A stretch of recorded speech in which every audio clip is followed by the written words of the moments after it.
There was an old abandoned school building near the outskirts of a small town in Oregon, USA. The school had two buildings, one modern building where students still studied, and another old ruined building that had been locked for years. Students believed that every night at exactly 2 a.m., the spirit of a dead teacher wandered through the abandoned halls, and strange voices echoed from the classrooms. Fearful face. Most people were too scared to go near it. But 20-year-old Ethan thought the story was ridiculous. One evening, his friend Emma, who studied at the school, challenged him. Backhand index pointing right, if you don't believe it. Backhand index pointing right, then go inside the old building tonight. Flushed face. Ethan laughed and accepted the challenge. Around 1:30 a.m., he and his best friend Jake entered the abandoned building through the back entrance. The place looked terrifying.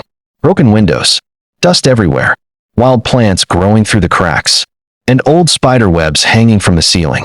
The moment they pushed open the rusty entrance door, a loud creaking sound echoed through the darkness. Fearful face. Jake instantly felt nervous. The building was completely silent. Too silent. As they explored the old hallways with flashlights, they suddenly heard a woman's voice coming from an empty classroom. It sounded like a strict teacher repeating multiplication tables. Backhand index pointing right, 2 times 1 is 2. Backhand index pointing right, 2 times 2 is 4. Flushed face. Jake froze in fear, but Ethan believed someone was trying to prank them, so he slowly walked toward the classroom. As soon as they reached the door, the voice suddenly stopped, and the air became freezing cold. Fearful face. Inside the classroom, there was nothing except broken desks, dust, and an old blackboard. Ethan laughed nervously. Backhand index pointing right, see? There's nobody here. But suddenly, the teacher's voice screamed loudly again, this time full of rage. Flush face. Then, a loud slapping sound echoed through the room, followed by children crying in terror. Fearful face. Jake started shaking, and then, they saw something horrifying. Words were appearing on the blackboard by themselves, as if an invisible hand was writing with chalk. Backhand index pointing right, I was murdered here. Backhand index pointing right, and now I want revenge. Fearful face. The two friends panicked and ran downstairs. But once Ethan escaped outside, he realized Jake was missing. He shouted Jake's name repeatedly. Then suddenly, he looked toward a first-floor classroom window. Jake was inside, crying and banging desperately on the glass. Flush face. But the window wouldn't open. Rain started pouring heavily. Lightning flashed across the sky. Ethan knew he couldn't leave his friend behind, so he ran back into the building.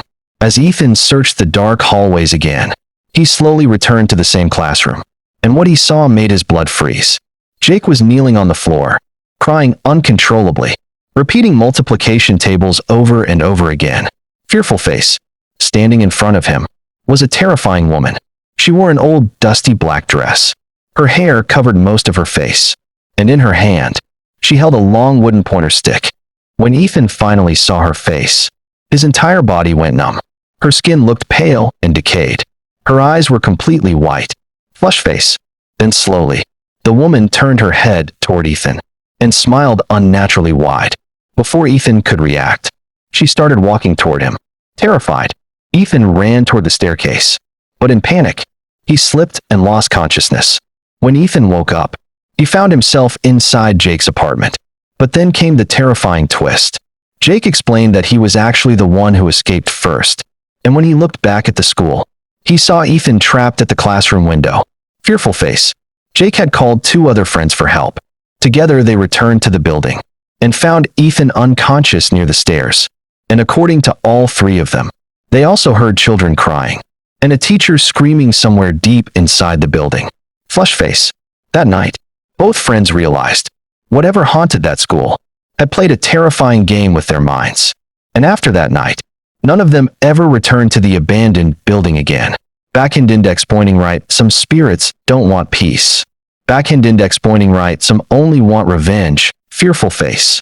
Backhand index pointing right, and maybe, backhand index pointing right, that teacher is still waiting. Backhand index pointing right for her next student. Flushed face. Backhand index pointing right. If you enjoyed this horror story, backhand index pointing right, don't forget to like, thumbs up, backhand index pointing right, and subscribe for more terrifying stories. Bell.